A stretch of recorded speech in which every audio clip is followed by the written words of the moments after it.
Caro il nostro consigliere regionale Marco Boffin, senti, giorni fa abbiamo pubblicato un intervento del tuo collega del Consiglio Comunale e Regionale Montararello che insomma dice cosa state facendo con il trasporto pubblico e quindi è giusto che insomma, sapere un po', visto che...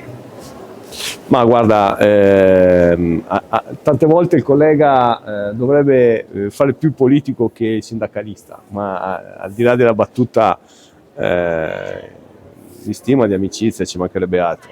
Però voglio ritornare sul tema, lo voglio incanalare sul binario della trasparenza, visto che ci ha accusato insieme col collega Bullo di essere i furbacchiotti, ma senza portare in sostanza nulla.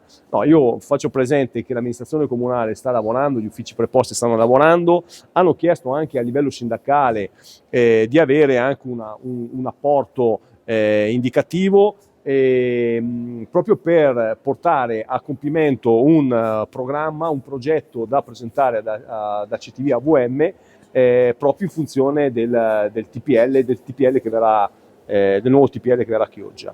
Questo è un po', diciamo così, la tematica. A breve sarà consegnato questo progetto e verrà posto all'attenzione da parte degli uffici appunto di AVM. E dunque non è che siamo stati gli uffici e la politica è stata con le mani in mano. Dopo se Montanariello vuole che gli arrivi una raccomandata con ricevuta di ritorno a casa portata dal postino e che gli dica prima lui a livello sindacale quello che è da fare a Chioggia, e quello è un altro paio di maniche. Però credo che no. Ma no, per carità, abbiamo fatto tante volte opposizione, ci mancherebbe altro se su questo tema qua non ci mettiamo la faccia, però questo è un po' in sintesi, dunque non è che non si stia facendo niente. Sarà fatta una proposta, se la proposta poi sarà valutata da parte di ACTV AVM che possa stare in piedi, bene, altrimenti si andrà sul mercato, si farà il bando, tutto il resto. Però ne approfitto anche per darti un'altra pillola su questo tema.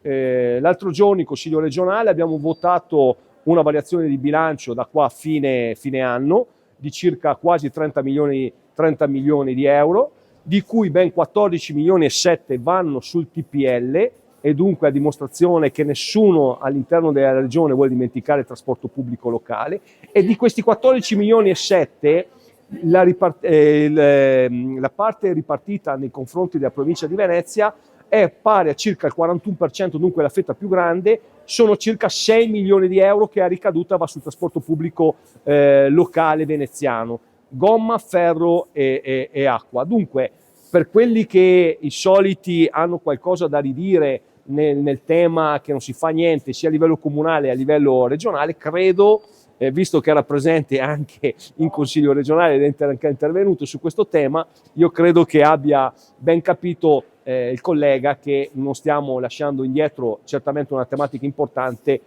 sulla mobilità all'interno della regione. Grazie. Hai già fatto il cambio gomme? Per i tuoi pneumatici invernali o per quelli 4 stagioni, così da non pensarci più, vai da SD Auto a Borgo San Giovanni. Non solo te le cambiano, ma se in garage non hai spazio, tengono le tue in custodia. Da SD Auto, per la cura della tua auto a 360 gradi.